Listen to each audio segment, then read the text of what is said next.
Press conference by Foreign Minister IWAYA will now begin. Hello, good afternoon. Thank you for coming. Today, I see that many of the difficult questions will be asked. So at the very outset, let me share with you some cheerful news. On December the 5th, skill of traditional sake making that Japan has been proposing was inscribed as UNESCO's intangible cultural heritage. It covers a traditional sake making method used for Japanese sake, shochu, awamori, and others. We are very pleased with this inscription and express heartfelt respect and congratulate those who had worked very hard thus far to preserve and promote traditional sake making. Taking the opportunity of inscription, Ministry of Foreign Affairs will further promote and communicate to the world sake-making technology and appeal of Japanese alcohol, and will make active use in various different diplomatic scenes as diplomatic tools. That's it from me. Thank you. Please raise your hand if you have a question, and upon you've been designated, please move on to the microphone and state your name and affiliations. Sakaguchi-san from Kyoto. Sakaguchi with Kyoto. Thank you.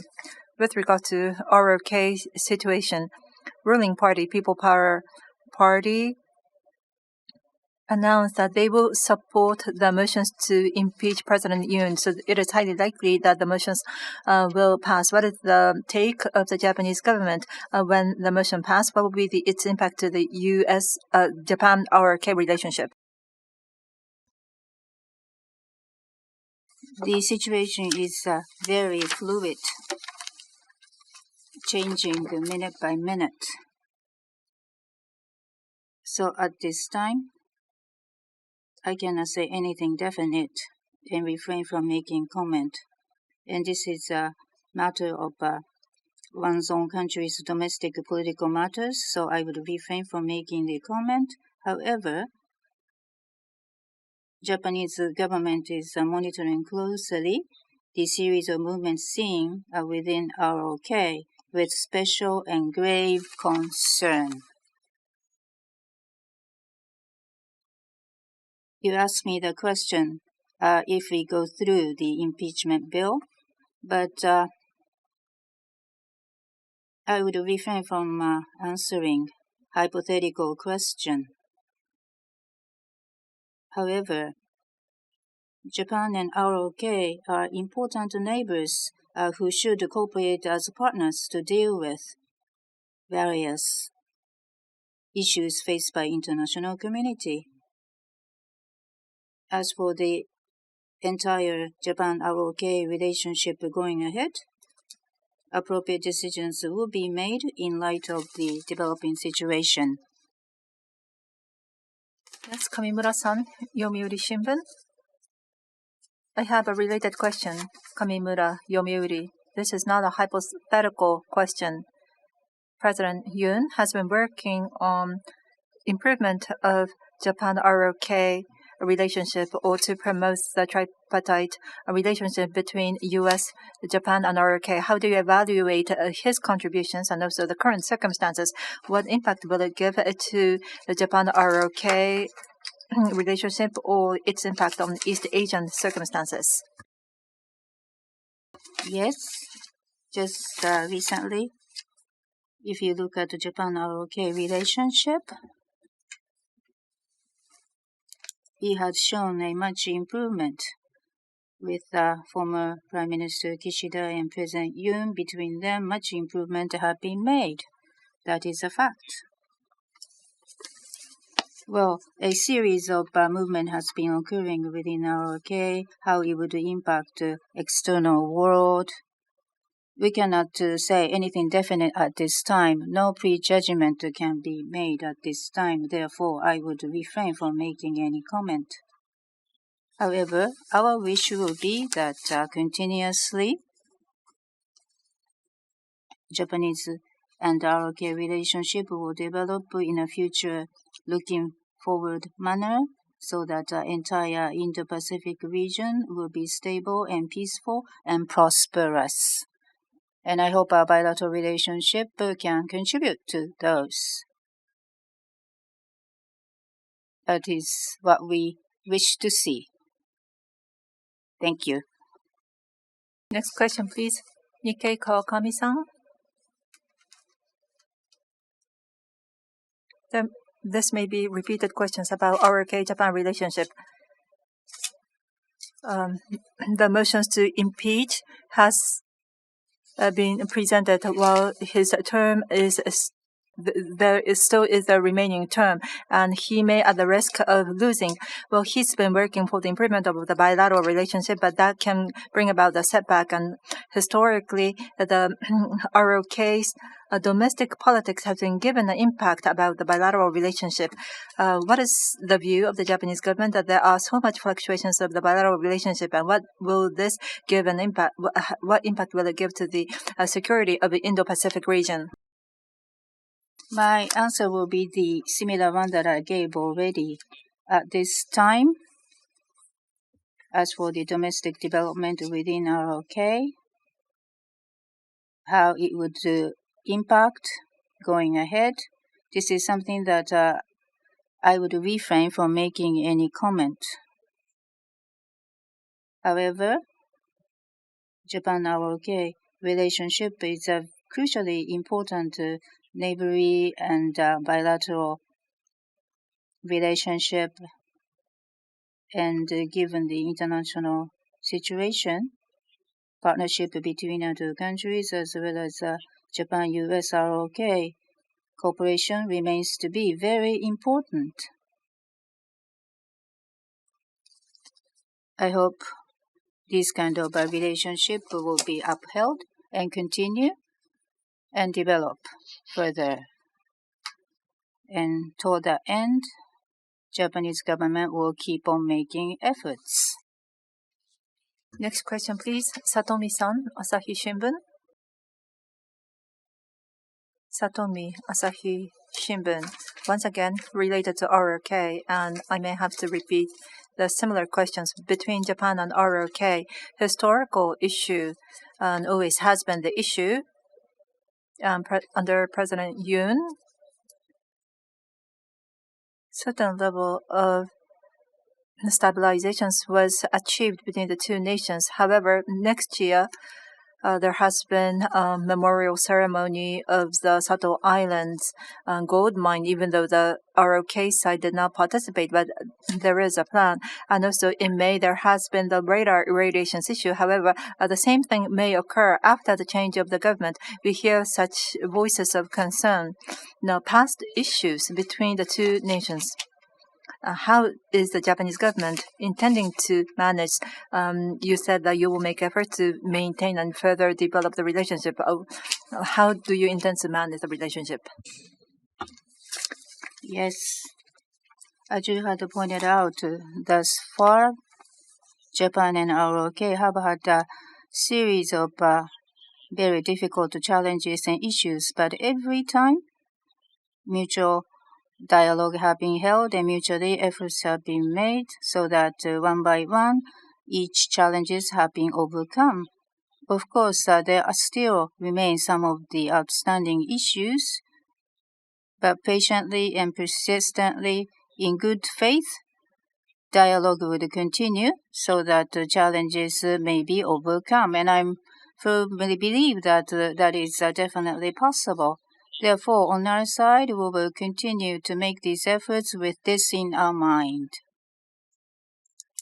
and interact with ROK. That is our way of thinking.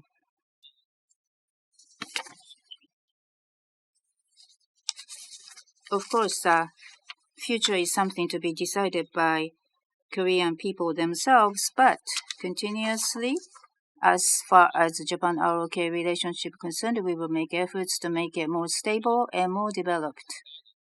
Toward that end, maximum efforts will continue. Next question, please. TV Asahi, Ida-san.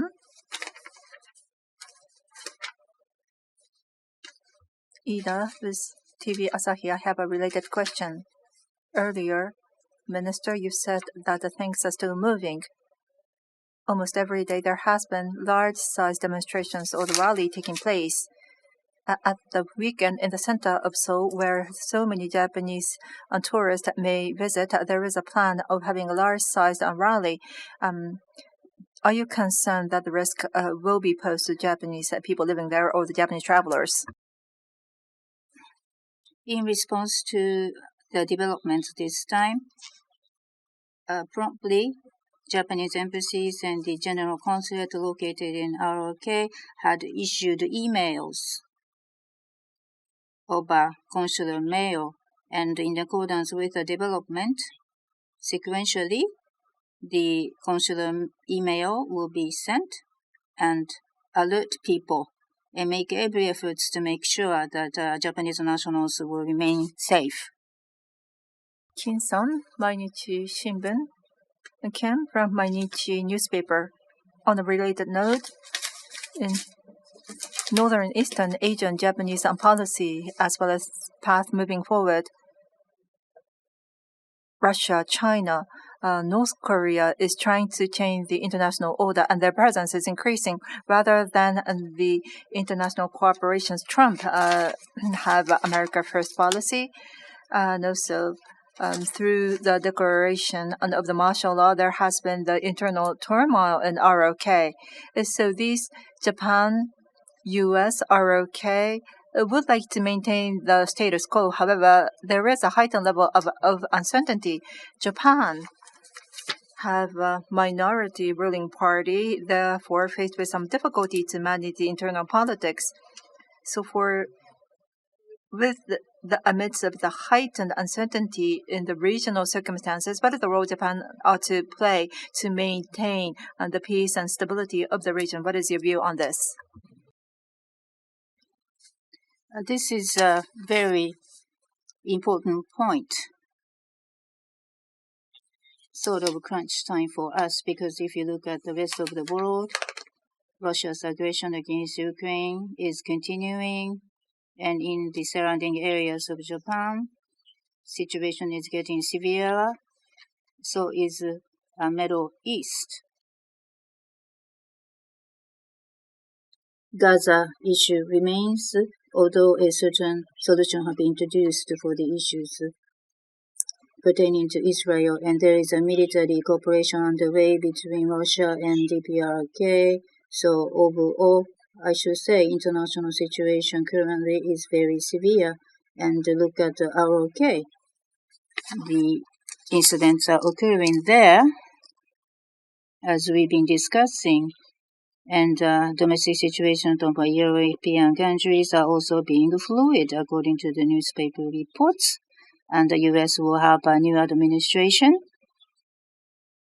and the transition team is working. So as you had correctly pointed out, so far, unstable situation continues.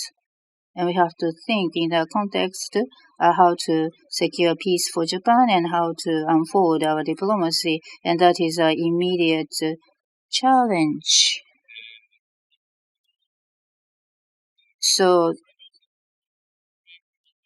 what would be the impact that each country's situation will give on international situation is something that we need to watch very carefully with precision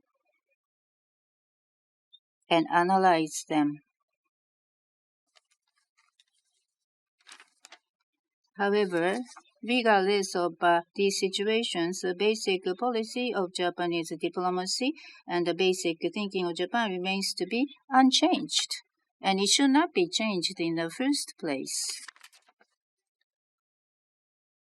Japan-US alliance is a cornerstone, and based on that, collaborating with allies and like-minded countries and with neighboring countries to have a constructive and stable relationship. And there are regions of global south with which we also closely cooperate, and FOIP will be the key free and open Indo-Pacific. Peace, stability, and prosperity is something that we'd like to contribute to from Japanese diplomacy. That is a basic policy. So efforts toward having dialogue will be intensified even further.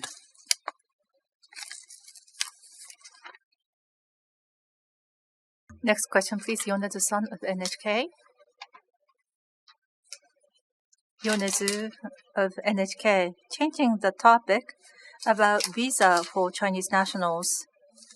When Chinese come to Japan, the conditions for issuing the visa seem to be alleviated according to the press. What is the current status of consideration? Now, in order to expand the people-to-people exchange, what is your view of the alleviation of the conditions? And you intended to make an early visit to China. Do you plan to have a ministerial talk within this year? Now, with this topic to be conveyed at that occasion? The foundation for Japan-China relationship, the base that is the people-to-people exchange between the two countries. So just the other day from the Chinese side, for short-term visa, it has been resumed and we welcome that development. So it can be a good opportunity for enhancing people-to-people and economic exchanges between Japan and China, and we hope that would happen very much. So what about a visa for Chinese people visiting Japan? So far, related measures have been taken. At this time, no decision has been made to carry out new mitigation measures, but in accordance with the changing environment appropriately, it will be addressed. Also, my visit to China toward early realization, we hope we can continue making coordination, but it has not been finalized at this time. Nothing definite. If I am to go to China, we look for a fruitful meeting so that good results can be delivered. But inclusive of the substances, we will consider and make coordinations. Next questions, Kitagawa-san, Tokyo Shimbun.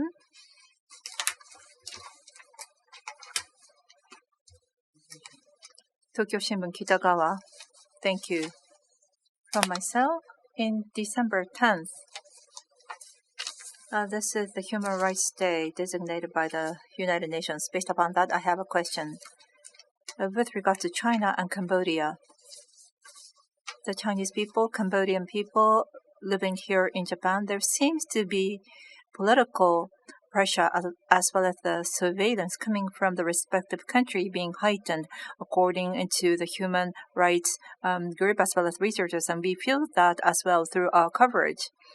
Needless to say, rule of law, human rights, democracy, freedom of the political activities is fairly emphasized. However, if there is the political pressure imposed from beyond the national border, that is not what we want, and that is moving away from HOIP philosophy. So here's my question. So such political pressure coming outside of Japan that is being pointed, and that pressure seems to be heightening. What is your view on this point, and also vis-a-vis to China and Cambodia, be it Japanese government or embassy through the meeting or in the diplomatic venues, do you intend to convey Japan's position?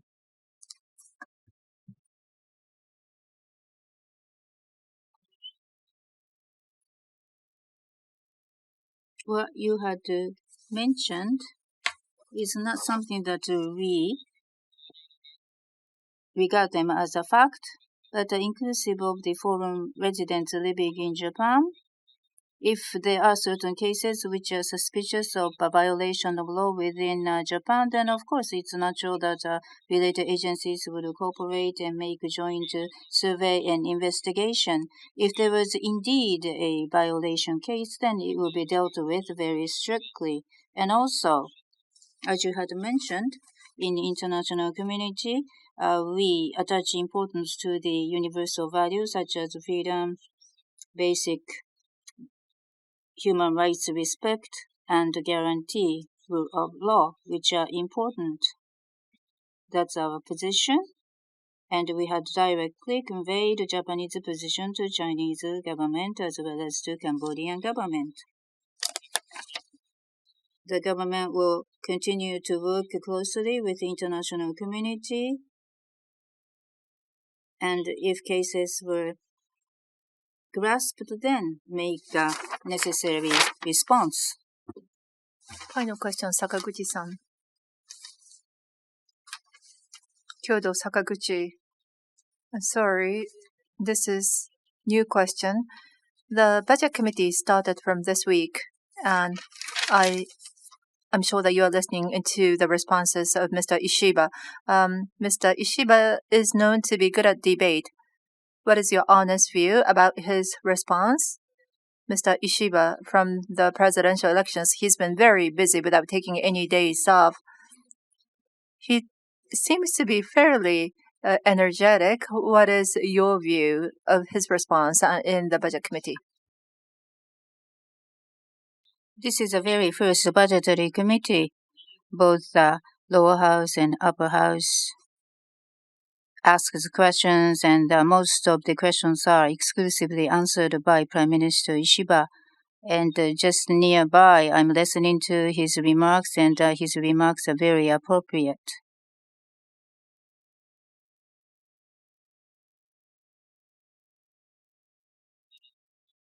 And does have a very characteristics of Prime Minister Ishiba based on full knowledge, and I think the discussions are getting very active. Of course, non-stop base ever since the LDP presidential election, Mr. Ishiba has been very busy making visits abroad in between, and he must be very tired, I would assume. But that the debate had started in budgetary committee session, and I think it has been driving Prime Minister Ishiba further and has given him more energy. So Prime Minister Ishiba said that he is going to be humble and in detail answering the questions, and not only within the Diet, but vis-a-vis general public in Japan. Hopefully, his remarks will gain much more empathy and sympathy from the all people. The press conference will now end. Thank you.